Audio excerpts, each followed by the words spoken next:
YSR Congress party అధ్యక్షుడు Pulivendula MLA Jaganmohan రెడ్డికి ప్రభుత్వం సెక్యూరిటీని తాము తగ్గించలేదని, భద్రత కుదించారు అంటూ ఆయన అనవసరంగా రాద్ధాంతం చేస్తున్నారని ఏపీ హోంమంత్రి అనిత మండిపడ్డారు. ఒక మాజీ ముఖ్యమంత్రికి ఎంత సెక్యూరిటీ కల్పించాలో అంతవరకు ఆయనకు భద్రత ఉంటుందన్నారు. రాజమహేంద్రవరం కేంద్ర కారాగారం మహిళా జైలును సోమవారం పరిశీలించిన హోంమంత్రి వంగలపూడి అనిత జైళ్ల శాఖ స్థలంలో ఏర్పాటు చేసిన ప్రిజన్ కేఫ్ బాక్స్ క్రికెట్ను ప్రారంభించారు. అనంతరం ఆమె మీడియాతో మాట్లాడుతూ సెక్యూరిటీ లేకపోతే ప్రజలు దాడి చేస్తారని జగన్ భయపడుతున్నారు.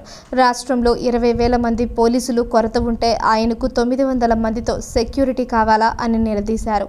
మా పార్టీ అధినేత చంద్రబాబు ఎలాంటి తప్పు చేయకపోయినా 53 రోజులు జైల్లో పెట్టారు. నేడు పరిస్థితులు తారుమారయ్యాయి. ప్రజాస్వామ్యంలో ఏదైనా జరుగుతుందని వ్యాఖ్యానిస్తూ చంద్రబాబును ఉంచిన స్నేహ బ్లాక్ వద్దకు వెళ్లాక భావోద్వేగానికి గురయ్యారని పేర్కొన్నారు. జైలులో ఖైదీల సౌకర్యాలు పరిశీలించారని, ములాఖతులు, ఆహారం వంటివన్నీ బాగానే అందుతున్నాయన్నారు. జైళ్ల శాఖ సిబ్బంది కూడా పోలీసులతో సమానంగా తమకు ఆరోగ్య భద్రత, ఈఎల్ సౌకర్యాలు కల్పించారని విజ్ఞప్తి చేశారని, త్వరలోనే అవన్నీ పరిష్కరించేందుకు చర్యలు చేపడతామని వెల్లడించారు. ఆగస్టు 15వ తేదీ నాటికి క్షమాభిక్ష పడిన ఖైదీలను విడుదల చేయాలని భావించేటప్పటికీ ఫైల్ ఇంకా ప్రాసెస్లో ఉందని, అక్టోబర్ 2వ తేదీ నాటికి విడుదల చేస్తామని తెలిపారు.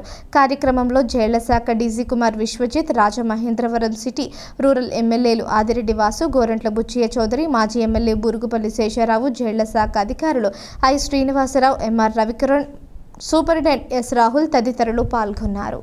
సెంట్రల్ జైల్ సౌజన్యంతో మనకి ఈ ఫ్యూయల్ అవుట్లెట్స్ ఏదైతే పెట్టారో వాటి ఓపెనింగ్ కి, అదేవిధంగా ఈరోజు ఇక్కడ కేఫ్ కి, ప్రిజన్ కేఫ్ కి ఈరోజు ఓపెనింగ్ చేయడానికి ఇక్కడికి రావడం జరిగింది. ప్రిజన్ లో ఉన్న వాళ్ళు అక్కడికి వచ్చి వర్క్ చేసి వాళ్ళు డైలీ వైజ్ గా ఉన్న అమౌంట్ ని కూడా వాళ్ళు తీసుకోవటం, వాళ్ళ కుటుంబ పోషణ నిమిత్తం కొంత అమౌంట్ ని బ్యాంక్ లో వేయటం, కొంత అమౌంట్ ని వాళ్ళ ఖర్చుల నిమిత్తం కూడా వాళ్ళకి ఇవ్వటం అనేది ఒక సాంప్రదాయబద్ధంగా జరుగుతున్న కార్యక్రమం. దీనిలో భాగంగానే వీళ్ళందరికీ కూడా రేపు పొద్దున్న వాళ్ళు జైలు నుంచి మళ్ళీ బయటకు వచ్చిన తర్వాత వాళ్ళ జీవన విధానం సాఫీగా సాగటానికి, మళ్ళా నేర ప్రవృత్తి వైపు తిరిగి చూడకుండా ఉండటానికి, ఒక సమాయత్తం చేయడానికి ఈ జైలు శాఖ అనేది జైల్లో ఉన్న ఖైదీల విషయంలో చాలా హ్యుమానిటీ బేసిస్ మీద వాళ్ళకి ఒక మంచి ప్రవర్తన కలిగించాలనే ఉద్దేశంతో చేస్తున్న మంచి కార్యక్రమాల్లో భాగంగానే ఈరోజు ఈ ఫ్యూయల్ అవుట్లెట్ కానీ, ప్రిజన్ కేఫ్స్ కానీ ఇవన్నీ కూడా మనం పెట్టడం జరిగింది.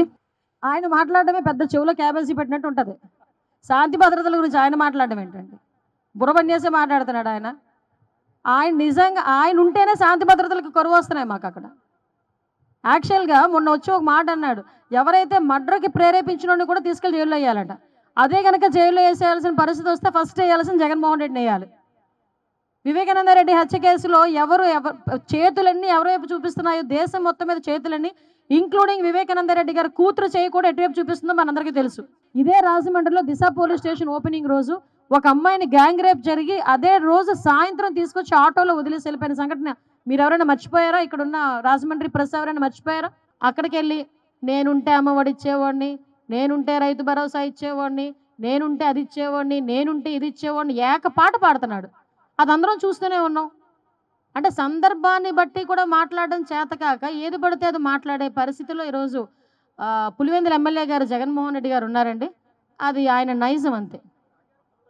అందులో 980 మందిని ఒక క్యాండిడేట్కి మేము రక్షణకి పంపించాలి. దేనికి రక్షణ? ఈరోజు ఆయన దేనికి భయపడుతున్నాడు అంటే నాకు ఎక్కడో చిన్న డౌట్ కొడుతుంది. ఏంటంటే ఈయన అప్పుడు పోలీసులను అడ్డం పెట్టుకొని, పరదాలు కట్టుకొని, చెట్లు నరికించేసుకొని ఆ భద్రతా వలయంలో తిరగడం అలవాటు అయిపోయింది.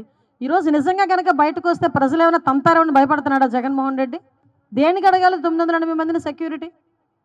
నేనేమంటానంటే as per rule, as per norms ఒక ఎక్స్ సీఎంకి ఇవ్వాల్సిన సెక్యూరిటీని ఇచ్చాం, బుల్లెట్ ప్రూఫ్ వాహనాలు ఇస్తున్నాం. సో ఓవరాల్గా చెప్పాలంటే ఆయన భద్రతను ఎక్కడా కూడా ఎవ్వరూ తగ్గించలే. ఆయన ఫీల్ అయిపోతున్నాడు. చుట్టూ కనిపించకపోయేసరికి, పోలీసులు కనిపించకపోయేసరికి ఆయన ఫీల్ అవుతున్నాడు అలా అంతే.